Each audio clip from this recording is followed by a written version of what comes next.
Hello दोस्तों, मैं हूं राहुल स्वामी, एक केमिकल इंजीनियर गुरु। आज लेके आया हूं फिर से बहुत दिनों के बाद एक नया वीडियो, लेकिन टॉपिक वही, सैलरी सैलरी सैलरी। हमारा लास्ट वीडियो इतना आप लोग देख रहे हैं और आपके मन में इतना बहुत सारी डाउट है।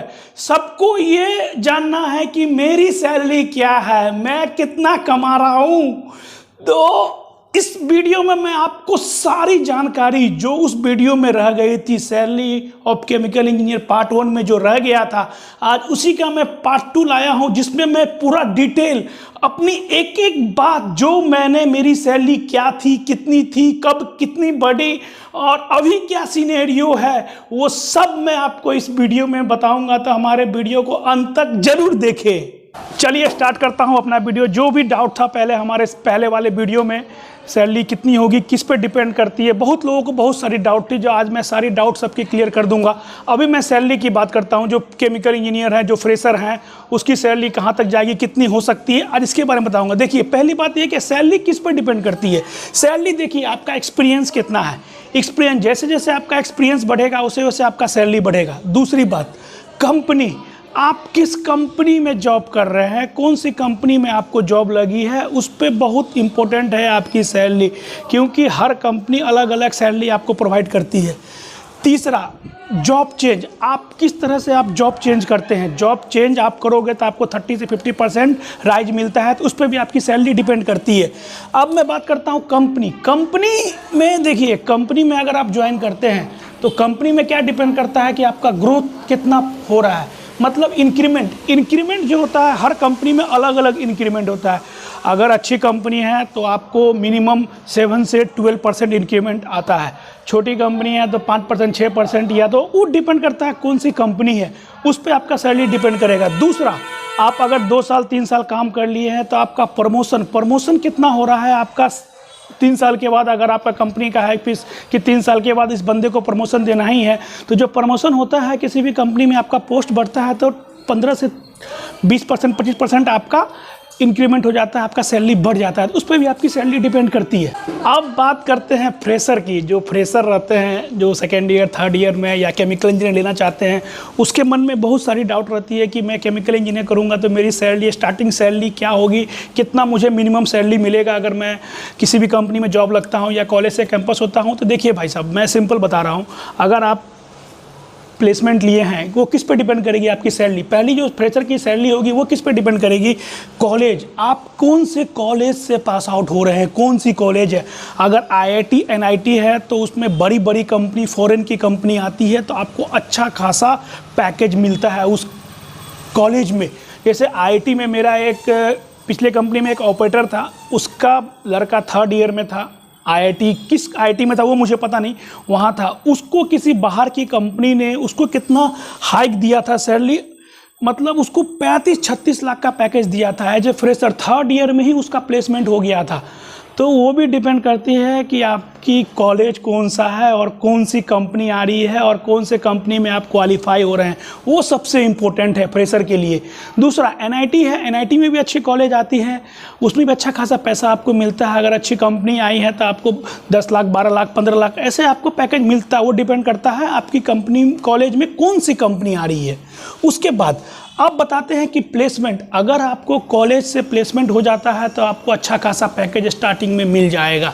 अगर आपका कॉलेज से नहीं होता है तो आपका CTC as compare to placement आपका 100% कम ही होगा।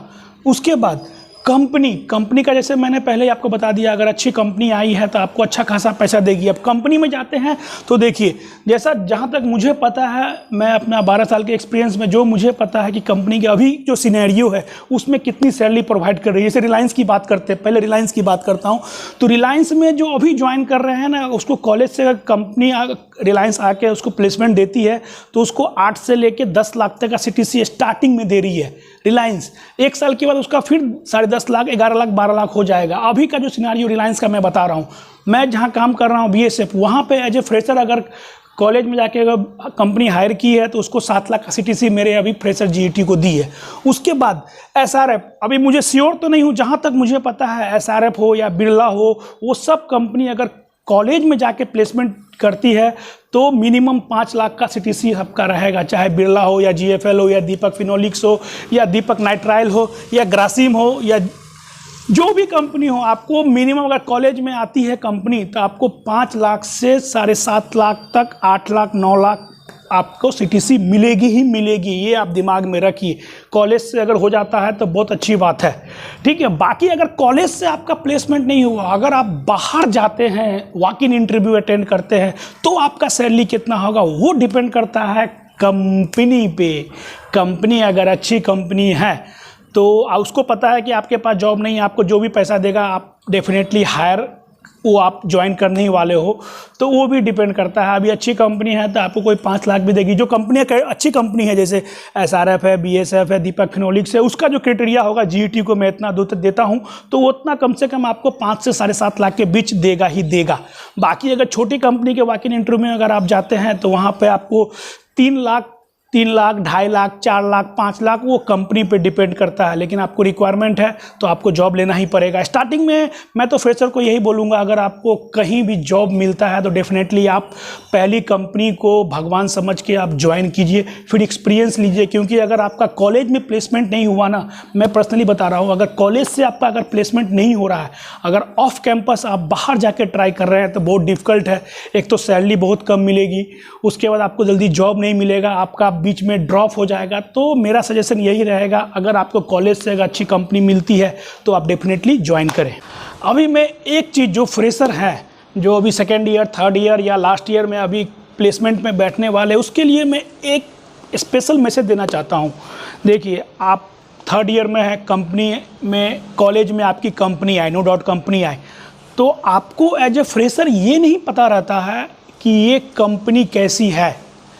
कोई भी कंपनी आई तो आपको तो जॉब चाहिए, तो आप क्या करते हैं, उस कंपनी में प्लेसमेंट के लिए बैठ जाते हैं। उसके बाद आपको 5 लाख, 7 लाख, 8 लाख सीटीसी मिल गया तो आप उस कंपनी को ज्वाइन कर लेते हैं। लेकिन मेरा सजेशन ये रहेगा, पहले आप जानिए कंपनी कितनी तरह की होती है, आपको किस फील्ड में इंटरेस्ट है। फार्मा कंपनी होती है, रिफाइनरी होती है, केमिकल इंडस्ट्री होती है, पेस्टिसाइड इंडस्ट्री होती है, फर्टिलाइज़र इंडस्ट्री होती है, पेंट की इंडस्ट्री होती है, सीमेंट इंडस्ट्री होती है। तो पहले आप इसके बारे में सोचिए कि भाई साहब ये कंपनी आ रही है, ये टायर की इंडस्ट्री है, ये सीमेंट की इंडस्ट्री है। अभी मैं केमिकल इंजीनियर हूँ, नो डाउट उसमें भी रिक्वायरमेंट है। तो ये सोचिए कि इस कंपनी का आगे फ्यूचर क्या है। ये केमिकल इंडस्ट्री है तो केमिकल इंडस्ट्री का फ्यूचर क्या है। रिफाइनरी है तो रिफाइनरी का आगे जाके फ्यूचर क्या है। जो कंपनी आई, आप बैठ गए, आप प्लेसमेंट ले लिए, और हर कॉलेज का रहता है कि एक बार आपका प्लेसमेंट हो गया तो आप दूसरी किसी कंपनी में नहीं बैठ सकते हैं। तो ये भी ध्यान रखिए कि हमको इस फील्ड में जाना है, और जाना है तो ही कैंपस में बैठिए इंटरव्यू देने के लिए। नहीं तो बाकी जो बंदा है जिसको रियली जॉब का रिक्वायरमेंट है वो नहीं बैठ पा रहा है, और आप बैठ रहे हैं और प्लेसमेंट लेके आप जॉब ज्वाइन नहीं कर रहे हैं, तो ये बहुत दुख का बात है। मेरे साथ भी, मेरे पिछले जब मैं था कॉलेज में तब ऐसा हुआ था कि बहुत सारे लोग बहुत सारे कंपनी में बैठ गए, लेकिन उसको जाना नहीं है, उसको आगे मास्टर डिग्री करना है, या तो उसको एमटेक करना है, या तो गेट का प्रिपरेशन करना है। फिर भी वो बैठ गए, और 5 सीट रहती है किसी कंपनी में, 2 सीट 3 सीट रहती है, कंपनी ने हायर कर ली, बाद में वो बंदे ने ज्वाइन नहीं किया। तो बाकी जो बंदे बचे हुए हैं, जो लड़के बचे हुए हैं, उसको तो बेचारे को जॉब चाहिए, तो उसको तो जॉब नहीं मिला। तो आप ऐसा कभी मत कीजिए, और सबसे पहले आप अपने इंटरेस्ट पे ध्यान रखिए कि मुझे किस फील्ड में जाना है, केमिकल फील्ड जाना है कि फार्मा में जाना है। ये पहले आप अपना माइंड सेट कीजिए। ऐसा नहीं कि कोई भी कंपनी आए और आप बैठ गए और आप ज्वाइन कर लिए, बाद में पता चला अरे ये तो सीमेंट की इंडस्ट्री है, बहुत पॉल्यूशन है, बहुत डस्ट है यहाँ पर, यहाँ बहुत डेंजर है, यहाँ काम नहीं कर सकते हैं। तो ये सोच समझ के ज्वाइन कीजिए। मैंने देखिए फार्मा में भी काम किया, मैंने केमिकल इंडस्ट्री में भी काम किया, अभी कर रहा हूँ, रिफाइनरी में भी काम किया, तो मैंने 3-4 फील्ड में काम कर लिया, तो मुझे हर फील्ड का पता है। और आप कोई भी कंपनी ज्वाइन करने से पहले उस कंपनी का पूरा बायोडाटा निकाल लीजिए। ये प्रोसेस है तो ये प्रोसेस कैसे बनता है, क्या रिएक्शन है, तो थोड़ा आपको आइडिया लग जाएगा कि ये कंटिन्यूस प्लांट है कि बैच प्रोसेस है। अभी जो फ्रेशर कुछ लोग जो आते हैं तो उसको ये पता नहीं रहता है कि बैच प्रोसेस क्या होता है, कंटिन्यूस प्रोसेस क्या होता है, कि क्या वर्किंग कल्चर है, क्या है। वो ज्वाइन कर लेते हैं, बाद में जाके वो पछताते हैं और 5-6 महीना में ही जॉब चेंज कर लेते हैं या जॉब छोड़ के आगे पढ़ने लगते हैं कि ये नहीं होगा मेरे से भाई। तो ऐसा आप मत कीजिए।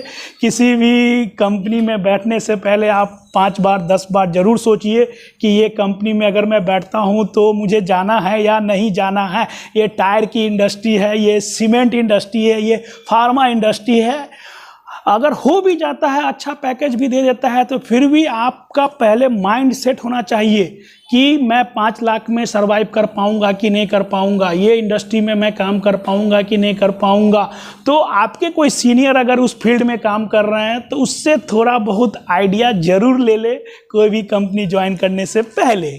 अब ना मैं अपनी ही सैलरी की बात करूंगा। बहुत सारे लोग मेरे वीडियो देख के बोलते सर आपकी सैलरी कितनी है, आप 12 साल में आप कितना कमा रहे हैं, ये मुझे बताओ अभी क्या सैलरी है और जब आपने जॉब ज्वाइन किया था तो क्या सैलरी है। तो देखिए, मेरे सैलरी से कंपेयर करने का कोई ज़रूरत नहीं है। इसका भी बहुत बड़ा रीज़न है, मैं आपको बताता हूँ। मैंने जब ज्वाइन किया था, देखिए मैंने लिख के लाया है आपके लिए कि मैंने कब से स्टार्टिंग किया, क्या सैलरी थी। 2011 में मैंने इंजीनियरिंग पास की भारतीय विद्यापीठ यूनिवर्सिटी पुणे से। उसके बाद मेरे को कॉलेज से प्लेसमेंट नहीं मिला तो मैं वॉक इन अटेंड किया, इधर उधर किया, कहीं कहीं से कुछ नहीं हुआ। तो फिर एक रेफरेंस मिला कहीं से, एक भैया थे सीनियर, उन्होंने मुझे लुपिन फार्मास्यूटिकल में मेरा इंटरव्यू अच्छा गया क्योंकि मैं टेक्निकल पढ़ रहा था, तो इंटरव्यू अच्छा गया तो मेरा वहाँ सिलेक्शन हुआ। तो वहाँ मुझे जो सैलरी मिला था 1.8 था। उसके बाद 2 साल में मैंने छोड़ दिया। वहाँ मेरा सैलरी देखिए 2.1 पे मैंने वहाँ पे जॉब छोड़ दिया था। ये बात है 2012 से 2014 में मैंने लुपिन को 2.1 पे मैंने लुपिन छोड़ दिया। उसके बाद मैं इंडिया गुजरात की तरफ मूव किया, जहाँ मुझे नवीन फ्लोरीन केमिकल इंडस्ट्री है, जहाँ highly dangerous chemical hydrofluoric acid, sulphuric acid बनता है। वहाँ मैंने ज्वाइन किया एज ए ऑफिसर के पोस्ट पर 2015 में, जहाँ तक मुझे याद है। वहाँ मुझे 3.5 की CTC वहाँ मुझे हायर किए, वहाँ 3.5 मिला। वहाँ मैंने 1 साल ही काम किया। 1 साल के बाद मैंने नवीन फ्लोरीन को छोड़ दिया। उस सेम एक्सपीरियंस पे मुझे दहेज में GFL में अपॉर्चुनिटी मिला, जहाँ मुझे 38% राइज मिला। 4.8 का CTC मुझे मिला। देखिए GFL में मुझे 4.8 का CTC, मैं आपको ये भी दिखा दूंगा, आपको वीडियो में ये आप दिखा दूंगा कि कितना है। 4.8 का मेरा CTC है रियल में जब मैंने ज्वाइन किया। और लास्ट जब छोड़ा 3 साल के बाद GFL, तो मेरा 5.5, जो मैं आपको वीडियो में दिखा दूंगा कि लास्ट मेरा ये 5.5 पे मैंने वहाँ लास्ट में 3 साल के बाद वहाँ पे छोड़ दिया। तो ये मेरा 2018 में मेरा 5.5 था। उसके बाद मुझे रिलायंस में अपॉर्चुनिटी मिली। रिलायंस मेरा एक ड्रीम कंपनी था। रिलायंस में एक्चुअली मैं बिहार का था, तो बिहार के लिए रिलायंस एक ड्रीम कंपनी था कि रिलायंस बहुत बड़ी कंपनी, रिलायंस में जाना है, वहाँ जाएंगे तो विदेश में नौकरी मिल जाएगी। तो मुझे वहाँ पर 40% जैसा राइज दिया, तो मैंने रिलायंस की तरफ मूव किया, जहाँ मेरा सैलरी था 7.7 पे। उसने मुझे हायर किया विथ फिक्स प्लस वेरिएबल। वहाँ मैंने 4.5 साल काम किया, 3 इंक्रीमेंट लिया। और वहाँ सबसे बड़ा ड्रॉबैक मेरा यही रहा कि उस कंपनी ने मुझे इंक्रीमेंट 3% 4% इंक्रीमेंट हुआ, जिसकी वजह से 4.5 साल के बाद मेरा सैलरी जब मैंने वो कंपनी छोड़ा 8.7 के आसपास ही था। मतलब 1 लाख ही मेरा सैलरी बढ़ा। अब बताइए, यहाँ जो कंपनी है वहाँ पे 10% 12% हाइक होती है। बीच में 2 साल कोरोना भी आ गया था, तो इंक्रीमेंट वहाँ नहीं हुआ, बहुत कम इंक्रीमेंट हुआ, जिसकी वजह से मेरी सैलरी वहाँ पर 4.5 साल में 1.25 लाख 1.5 लाख से ज़्यादा नहीं बढ़ी। तो 8.7 पे मैंने वो कंपनी छोड़ा और मुझे यहाँ दहेज में एक जर्मन की मल्टीनेशनल कंपनी में अपॉर्चुनिटी मिली, जिसने मुझे 35-36% जैसा राइज दिया और मेरा सैलरी यहाँ पर आके 11.5 हुआ। आज से 1.25 साल 1 ईयर 3 मंथ 1 ईयर पहले। लेकिन 6 महीना के बाद ही मेरा यहाँ इंक्रीमेंट हो गया। 6 महीना हो गया था तो मेरा इंक्रीमेंट हो गया, भगवान की कृपा। तो मेरा सैलरी यहाँ बढ़ के 12.6 से 13 लाख से थोड़ा कम मेरा सैलरी यहाँ पर हो गया। तो आप मेरा सैलरी कंपेयर करते हो कि आपकी सैलरी क्या है। ये देखिए, ये मेरी सैलरी है रियल, आपको मैं दिखा भी दूंगा कि ये मेरा सैलरी स्लिप है, ये है देखिए। तो आप मेरे सैलरी की कंपेयर नहीं कीजिए। अब बात करते हैं कि मेरा, आप बोलोगे कि सर 12 साल में आपका इतना ही सैलरी है, तो इसका भी रीज़न है। जैसा कि मैंने बताया कि मैंने जहाँ 5 साल निकाला वहाँ पे ग्रोथ ही नहीं हुआ। आप ग्रोथ ही नहीं होगा तो कैसे आपका 1 लाख 1.25 लाख भी सैलरी नहीं बढ़ेगा, और यहाँ आते ही 6 महीने में 10% इंक्रीमेंट हो गया तो सैलरी बढ़ जाएगा ना भाई साहब। सिंपल सी बात है, सैलरी मेरा यहाँ 10% बढ़ गया, वहाँ 3%, 4%, 5%। तो ये भी आप ध्यान रखिए, कंपनी चेंज करना है या कंपनी ज्वाइन करना है तो वहाँ कितना इंक्रीमेंट है, कितना ग्रोथ है। तो देखिए अभी का मैं बात बता रहा हूँ, अभी जो एवरेज सैलरी है कोई भी केमिकल इंजीनियर का, मैंने वो भी बताया। अभी आप कोई भी कैंपस से आप कंपनी आती है, मैं इंडिया में नॉर्मल कंपनी की बात कर रहा हूँ, जो भी एवरेज कंपनी आती है, तो आपको मिनिमम सैलरी 5 से 10 लाख रुपया, कोई भी कंपनी अगर आपके कॉलेज में आती है तो 5 से 10 लाख रुपया आपको कम से कम मिलेगा ही मिलेगा। तो 5 से 10 लाख रुपया मिलेगा, तो मान लीजिए एवरेज आपको 7 लाख रुपया अगर कोई कंपनी आपको हायर करती है, 1 साल आपने काम किया, 1 साल के बाद 10% आपका इंक्रीमेंट डिपेंड करता है कंपनी पर। 5% भी होगा, 7% भी होगा, 10% भी होगा, 12% भी होगा, 15% भी होगा। मैं मिनिमम एवरेज आपका 10% मान लिया, 1 साल आपने काम किया तो आपका सैलरी कितना हो गया, 7.7। 1 साल के बाद 10% बढ़ा तो 7 के 70, 7.7 आपका सैलरी हो गया। अब 1 साल आपने काम कर दिया, अभी 1 साल के बाद 4 महीना 5 महीना के बाद आपने अगर कंपनी चेंज की तो आपको 30 से 40% आपको हाइक मिलेगा। तो आपका 1 साल, 1.25 साल, 1.5 साल के बाद आपका सैलरी हो जाएगा 11 से 12 लाख। तो इस वीडियो को ख़त्म करने से पहले आपको लग रहा होगा कि मैं सैलरी की बात करता हूं और आपकी सैलरी ही बहुत कम है, ऐसा नहीं है। ये डिपेंड करता है कि आप कैसे कंपनी चेंज कर रहे हैं, एक्सपीरियंस कितना है। तो भी एक्सपीरियंस का तो सर बात ही रहने दो, क्योंकि 13 साल में भी इतना कम सैलरी है, बहुत बड़ा कम है मेरे लिए, वो अलग बात है। हाँ, अभी मैं 2 दिन पहले मेरा एक बेस्ट फ्रेंड था फर्स्ट ईयर में, नितेश सिंह, रांची का था, बहुत इंटेलिजेंट था। तो उससे मेरी 2 दिन पहले बात हुई, उसने मुझे ऐसा बोला, राहुल तू इतना ज्ञान दे रहा है, लोगों को सैलरी बता रहा है, टेक्निकल वीडियो बना रहा है, लेकिन तेरी सैलरी इतनी कम क्यों है। तो मैंने बताया, देख भाई, ये मैंने ऐसे कंपनी चेंज किया, 5 साल जहाँ रहा वहाँ इतनी कम सैलरी थी, ग्रोथ कम हुआ, इसलिए सैलरी बढ़ा। तो मैंने उससे पूछ बैठा कि भाई तू क्या कर रहा है। वो ना केमिकल फील्ड में है, ना फर्टिलाइज़र, वो केमिकल इंडस्ट्री में ही नहीं है, ना फर्टिलाइज़र, कुछ ही इंडस्ट्री में नहीं है। वो एक इंश्योरेंस की स्विट्ज़रलैंड की कंपनी है, स्विस करके, आप नितेश सिंह करके आप उस पर सर्च कर सकते हैं। इंस्टाग्राम लिंक्डइन पे नितेश सिंह स्विस करके कोई कंपनी है, उस कंपनी में वो मेरा दोस्त काम कर रहा है। और मैंने पूछा, दोस्त तेरी सैलरी कितनी है। तो उसने बोला कि मैं अभी 35 लाख सैलरी है और वो वीपी के पोस्ट पर है। तो कभी कभी खुशी होता है कि यार मैं कहाँ हूँ, वो कहाँ है। तो ऐसा कुछ नहीं है। अभी देखिए, मेरा सैलरी कम रहने का रीज़न एक ही है मेरे दोस्त, क्योंकि प्रीवियस कंपनी में मेरा ग्रोथ बहुत कम हुआ। उस कंपनी में ही ग्रोथ बहुत कम है, 3% 4% है। वहीं अगर मैं यहाँ जीएफएल में रहता तो वहाँ 10-12% इंक्रीमेंट आता था, मेरी सैलरी 17-18 लाख कम से कम होती।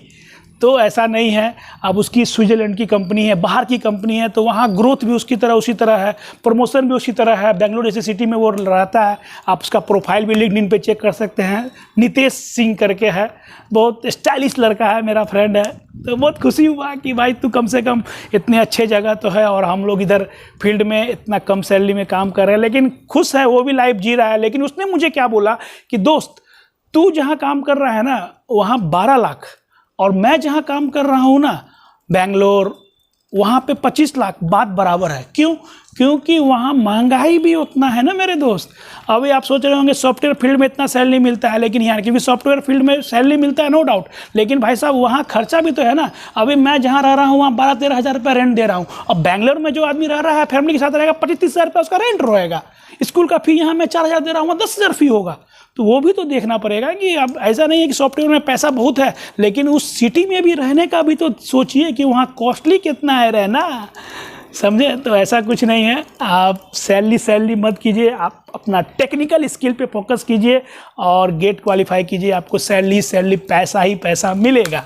तो चलिए, ये सारी बातें हुई सैलरी की। लेकिन अगर आप केमिकल इंजीनियर हैं, बन रहे हैं, बनना चाहते हैं, तो मेरा पर्सनली सजेशन यही रहेगा, आप सैलरी पे मत जाइए। मैं चाहता हूँ, मेरा यही ड्रीम है कि जैसे लोग कंप्यूटर इंजीनियर, इलेक्ट्रिकल, इलेक्ट्रॉनिक को आज इतना हाइक मिल रहा है, इतना सैलरी मिल रहा है, तो मैं चाहता हूं इस ब्रांच को भी उस लेवल पे लेके जाऊं, ताकि आपकी स्टार्टिंग सैलरी जैसे सॉफ्टवेयर में 10 लाख 12 लाख रुपया फ्रेशर को ऐसे ही सब कंपनी दे देती है, वैसा मैं चाहता हूं। तो आप केमिकल फील्ड लीजिए, केमिकल फील्ड को, केमिकल इंजीनियर को इस फील्ड में आगे बनाइए। तो आप ये मत सोचिए कि मेरी सैलरी कम है, लेकिन आप जो फ्रेशर आ रहे हैं तो आप अपना टेक्निकल स्किल को स्ट्रॉन्ग कीजिए और डेफिनेटली आप इस फील्ड में बहुत आगे जाइएगा, बहुत स्कोप है इसका। और इस फील्ड को आप कंप्यूटर से भी आगे ले जाइए, मेरा यही ड्रीम है। मैं जितना होता है मेहनत करता हूँ। हाँ, और मेरा सबसे बड़ा सजेशन ये रहेगा, जो भी आप केमिकल इंजीनियर कर रहे हैं, आप कोशिश कीजिए गेट क्वालिफाई करने का।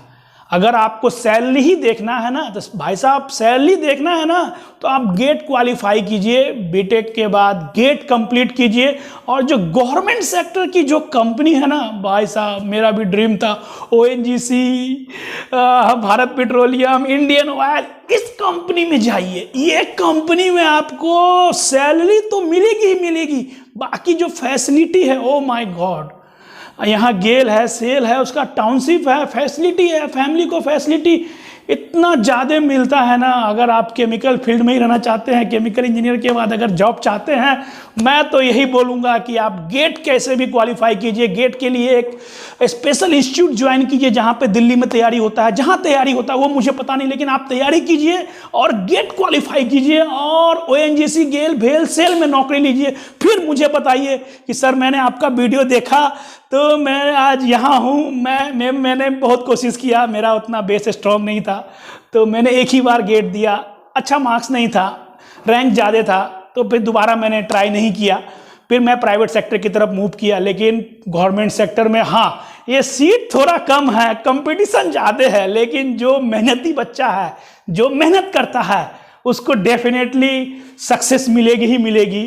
क्योंकि मैं देख रहा हूँ यहाँ एक गेल का लड़का या किसका था, ओएनजीसी का लड़के से बात हुआ था, भाई साहब फ्रेशर को 18 लाख 20 लाख रुपया सीटीसी मिल रहा है, क्या फैसिलिटी है रहने का, ये वो।